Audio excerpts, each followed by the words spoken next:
Obviously, she is a princess, but she's quite a tomboy. She loves climbing trees and she's very much an adventurer. Queen Camilla reportedly got upset when she saw Princess Charlotte wearing Princess Diana's old tiara. The royal family dramas are always complicated, especially when it comes to the late Princess Diana. Sources say Camilla doesn't think Charlotte should get the tiara yet because she's still so young. However, most people think Camilla's real issue is that the jewelry reminds everyone of Diana. Why does Diana still have such an impact on the royal family? And why is Charlotte caught in the middle of the royal tension? Join us as we dig into the growing tensions within the walls of Buckingham Palace. A grand heirloom for a young princess. Princess Charlotte is set to inherit her grandmother Diana's Spencer tiara, the famous headpiece Diana wore when she married Charles. While the tiara belongs to Diana's family, not the royal collection, some sources say Camilla isn't happy about Charlotte getting it.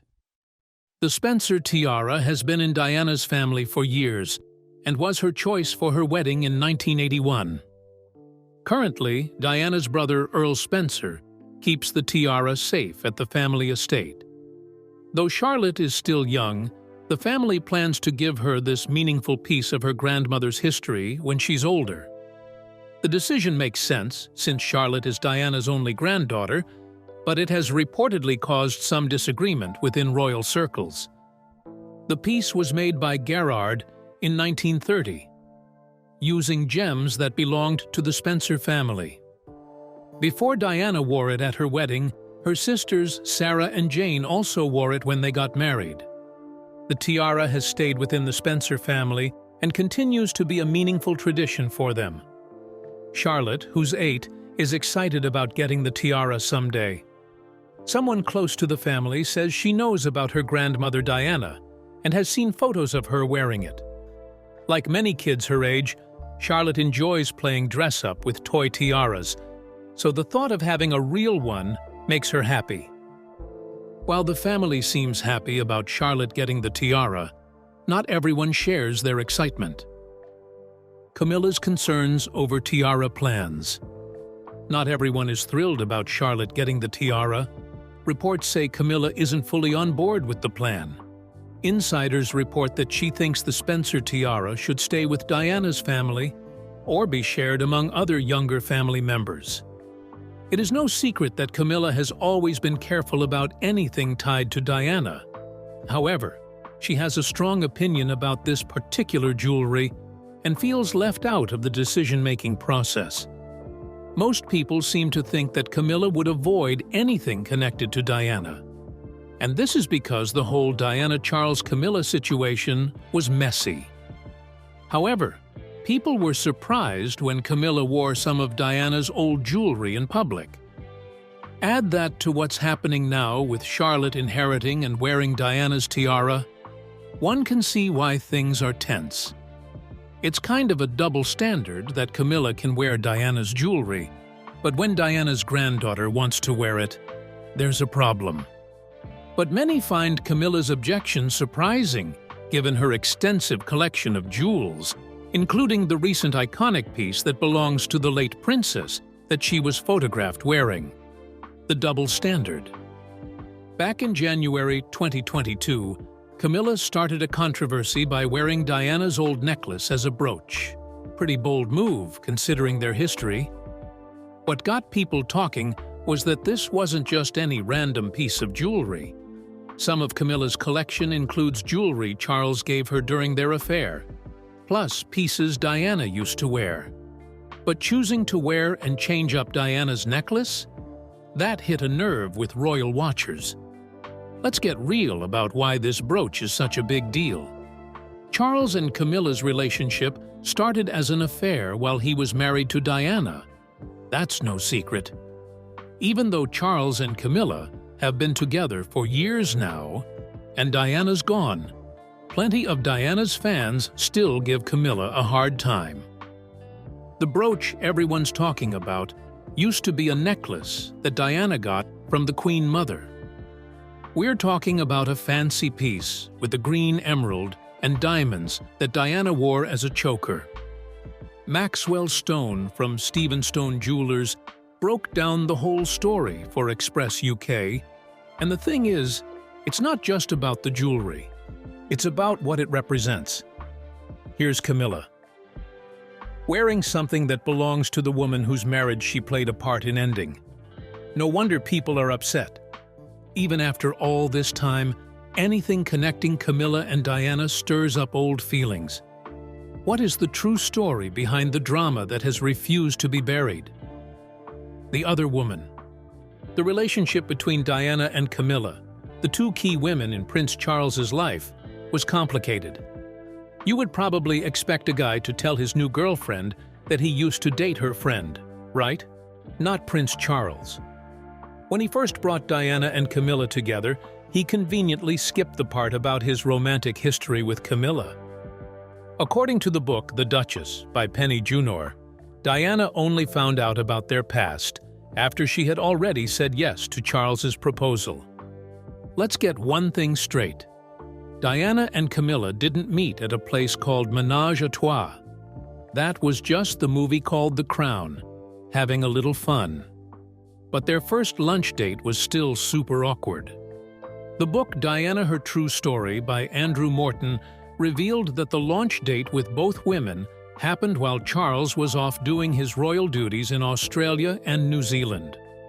Word is, Camilla had asked Diana to grab lunch with her so they could get to know each other better.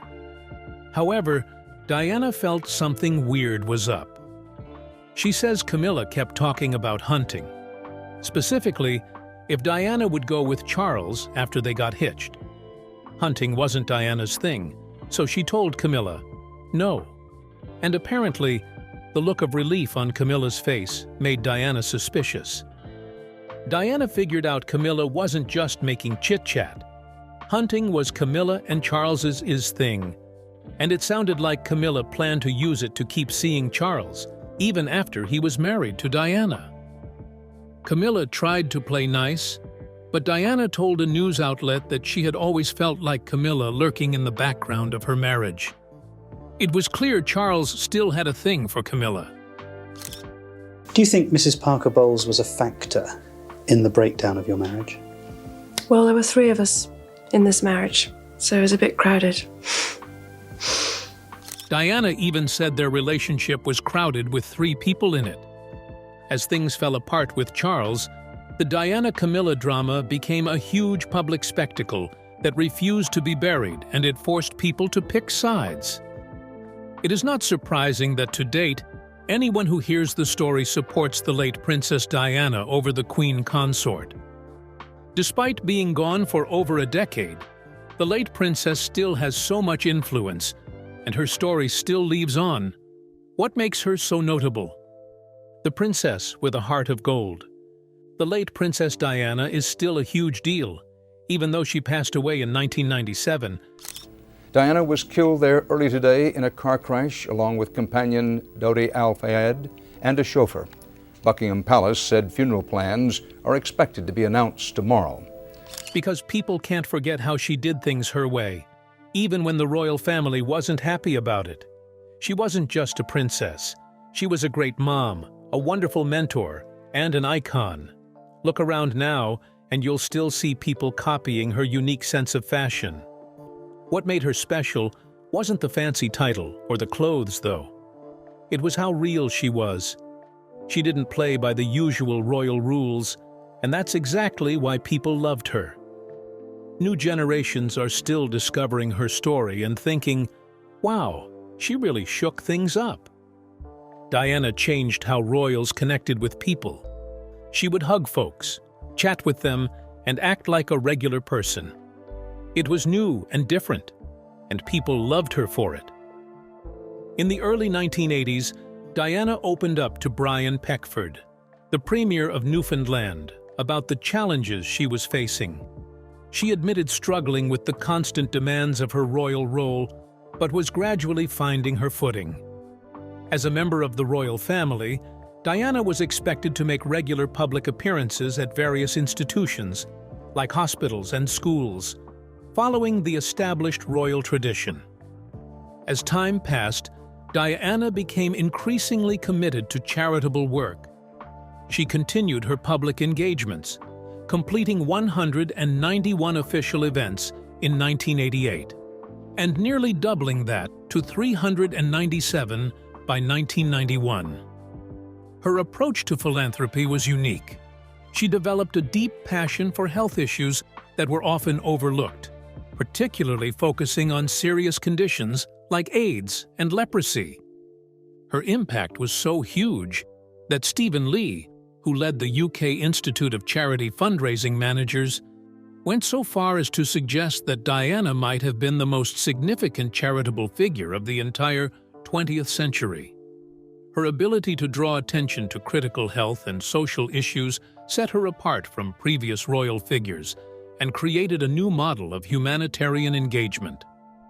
As we reflect on her impact and how she reshaped the monarchy, one question remains: how does her influence still shape the royal family today, and who will carry her legacy forward?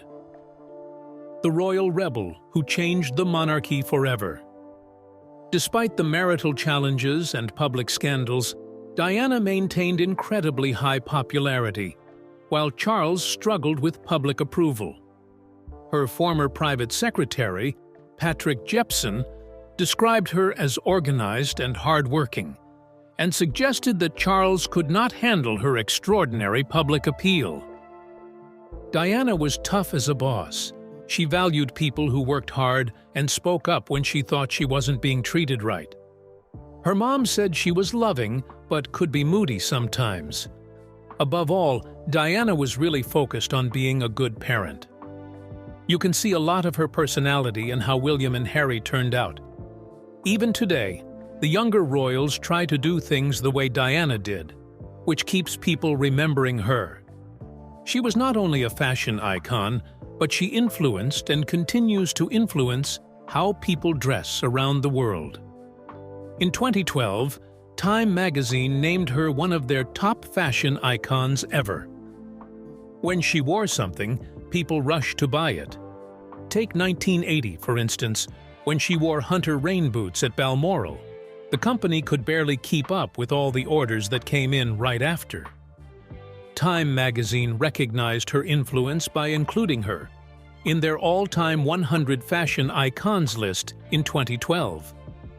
The people who dressed Diana and worked with her said that she picked her outfits carefully to help with her charity work and show who she really was. She knew her clothes sent a message, and she was happy to spread the message of love, equality, fairness, and justice. She wasn't just a style icon or a royal rebel. She was a trailblazer who reshaped what it meant to be part of the monarchy. Let's see how she still shakes things up today. Inspiration or source of royal drama. Kate and Meghan are a lot like Diana when it comes to making the royal family seem more real to people. Their charity work and the way they talk to the public also help regular folks feel closer to the royals. While Kate and Meghan each do things their own way, you can see they learned from how Diana did things.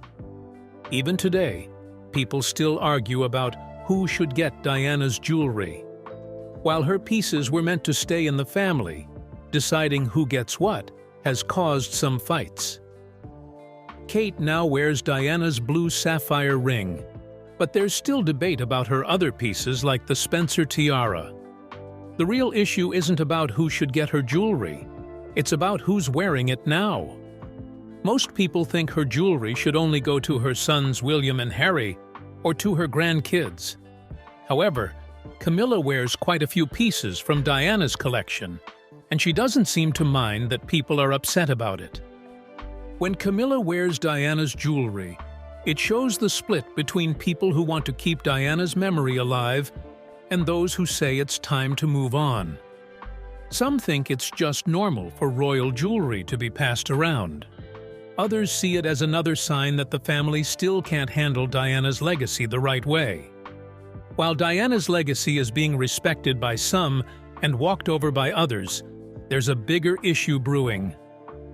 What controversy is lurking beneath the surface of the palace walls? Crowns, conflicts, and controversy. There is an interesting story about why Kate couldn't wear Diana's wedding tiara in 2011. We have established that the Spencer tiara wasn't a royal piece. It belonged to Diana's family. Today, that tiara is worth about $400 million, and the interesting part is that it is still owned by the Spencers. They made it clear that Kate couldn't use it, even though she was marrying Diana's son.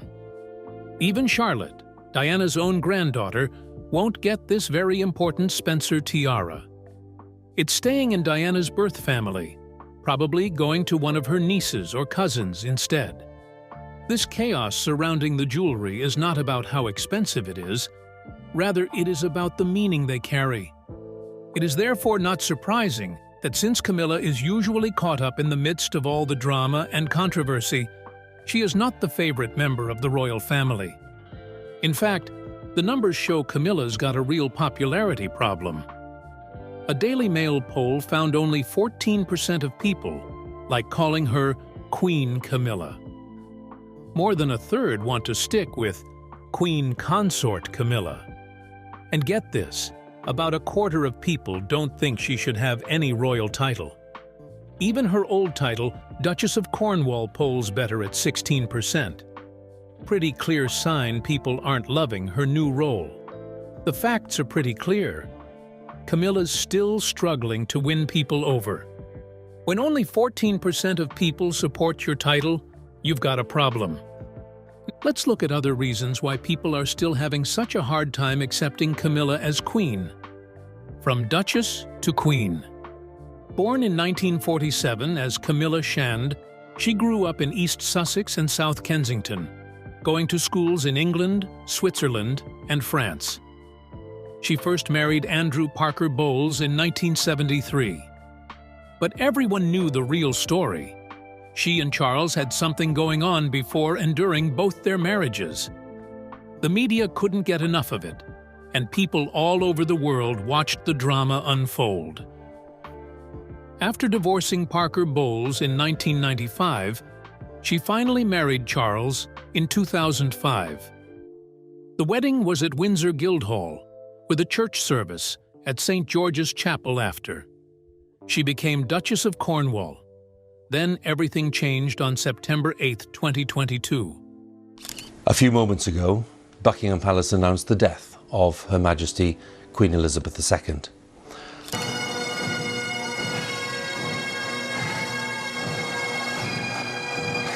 When Queen Elizabeth died, Charles became king, and Camilla became Queen Consort.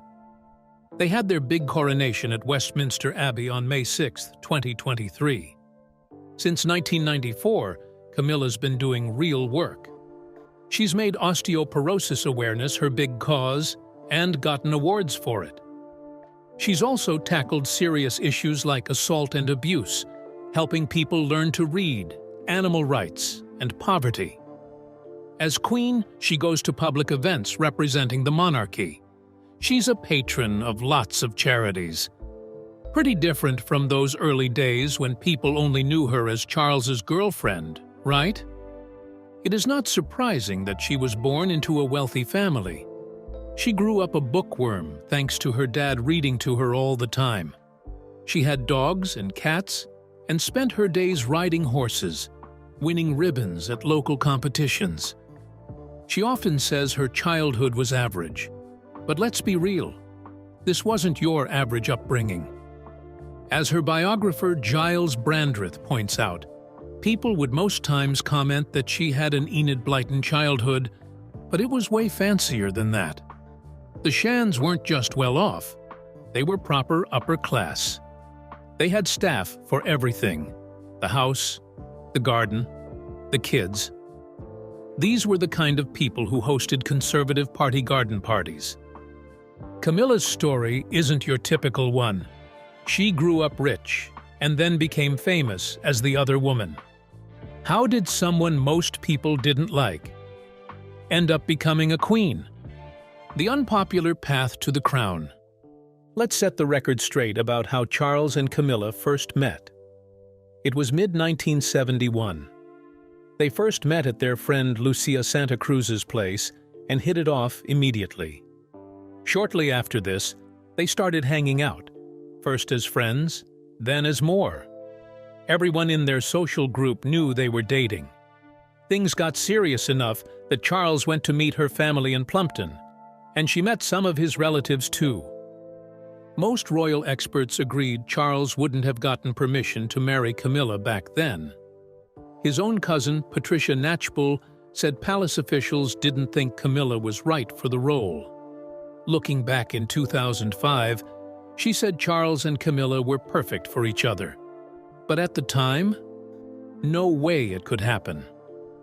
On February 10, 2005, Charles and Camilla announced they were getting married.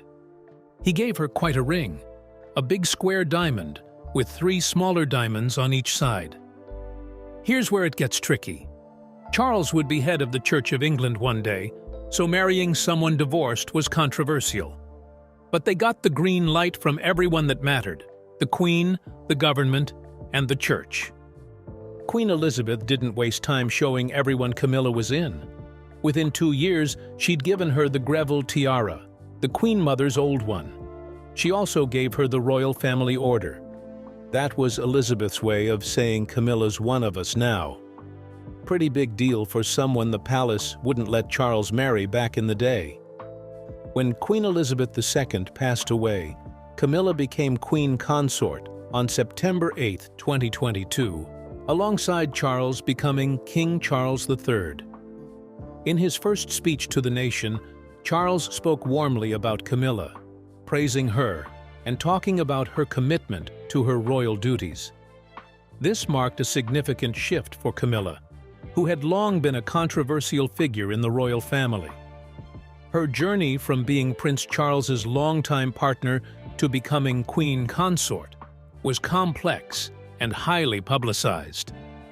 Yet in this moment, she stood firmly by Charles's side, playing an active role in the royal transition. The drama around Camilla becoming queen is becoming old news. These days, people are more interested in the younger royals, especially Princess Charlotte, and she has been getting more attention lately. So who exactly is William and Kate's daughter? And why are people so interested in her? The rising star of the royal family.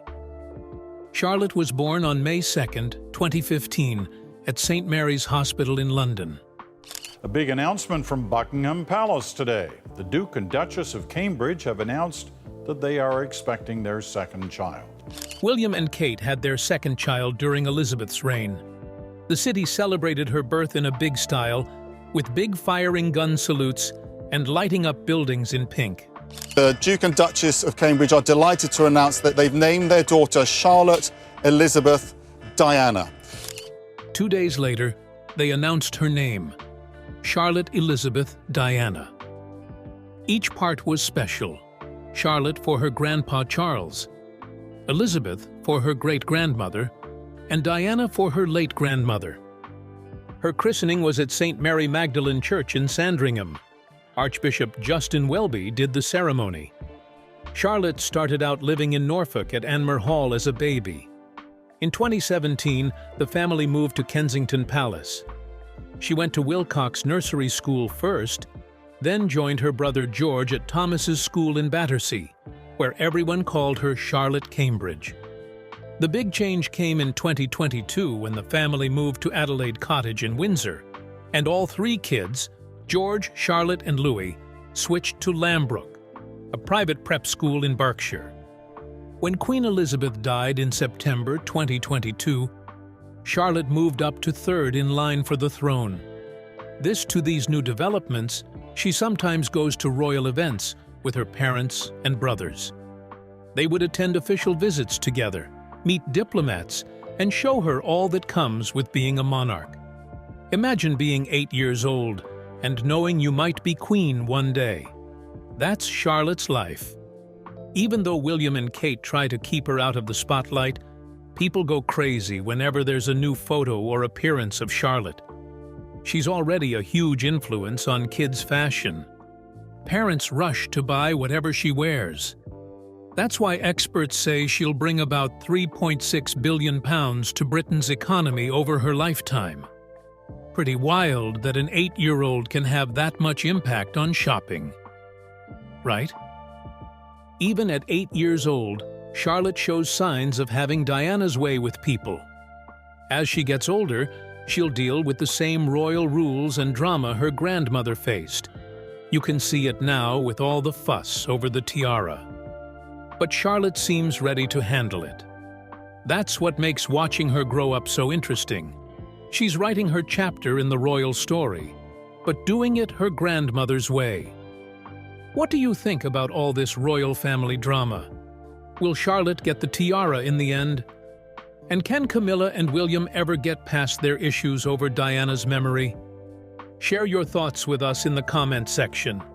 Remember to like, share, and subscribe for more. Also, click the next video showing on your screen. You will enjoy it.